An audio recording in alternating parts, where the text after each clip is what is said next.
Hello, gorgeous. I'm Gia, an etiquette consultant based here in Los Angeles, and here's everything you need to know about argument etiquette.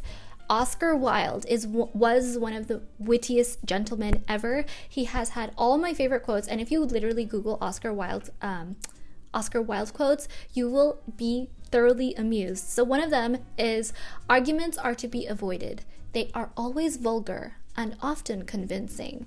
An argument can be both electrifying and exciting, but often the most satisfying ones do not descend into anger, remaining untainted by the red mist of rage. So first things first, an argument is when you make a statement and then you back it up with some reasoning, whether it be emotional and opinionated versus facts. It can be facts, it can be your opinion, it can be entirely empirical, which is both are fine. However, a fight is when people are getting really emotional and it's getting out of hand. So I'm talking about an argument, not a fight, but it can turn into a fight. So just as a heads up.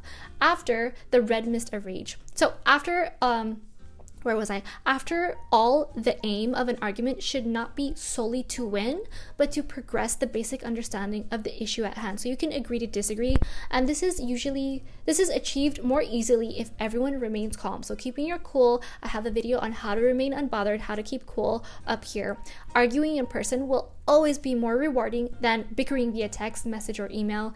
Nuance and meaning can be lost in writing, which is frustrating when you're trying to make a point. So if you notice in texts, Louis C.K. has a whole stand-up about this where he says a text is like, you suck, no you suck, and it's just stupid and vulgar and silly, where an email is like a long form of correspondence, so it's the modern day letter essentially. So an email will be like, last year in June, I remember the way you made me feel and you were wearing this dress and all this. So that's a really funny joke I always thought of, and it's really good to just hash it out in person and be face to face anyway, because you catch all the nuances of their feelings, their reaction in person, their face when they're surprised, or however they are reacting. So being the more civil person will ensure that you retain the moral high ground. You should not need to shout to make your point.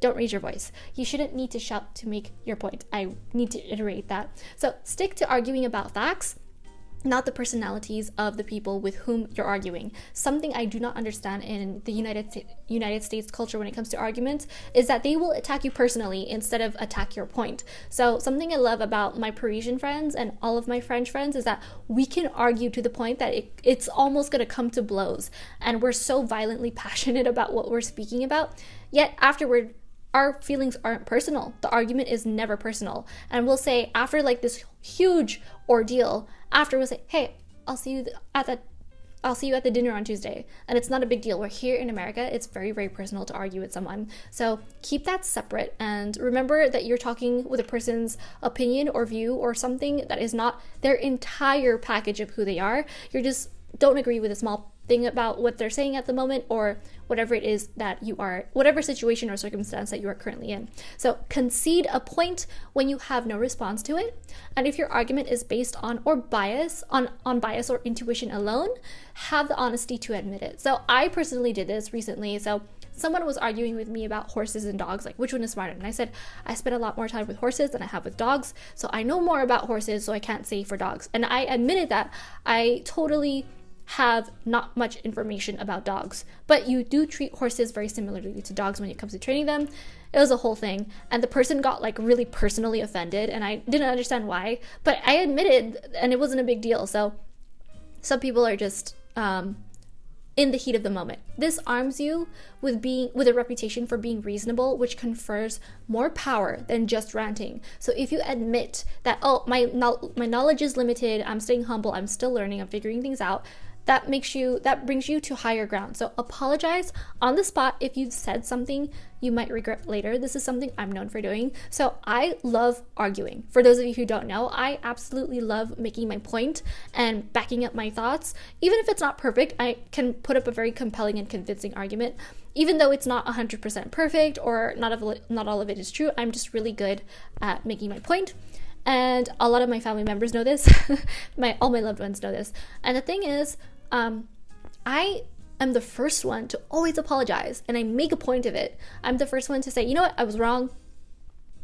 But I don't necessarily do it because it's 100% humble, it's because I want to show them, you know what, I can drop this fight, but I'm sure that you can't, kind of thing, which is not good either. This is very toxic. It's not, but I like to say it to make a point that, okay, I'm dropping this, can you drop this, kind of thing, because I don't like fighting. I like to get my point across, but I do not like the back and forth of anger, which is what a lot of arguments turn out to be. So underlying all the disagreement is an agreement that the other person's opinion is valid and that you are at least going to listen to it. So it's not worth the effort of arguing with anyone who doesn't listen to your point of view or simply talks over you. I hope this helps. If you want to master social graces, visit dixonetiquette.com and sign up to my free fine dining masterclass link below. Subscribe for a more elegant life. Thanks so much for watching, and I'll see you later.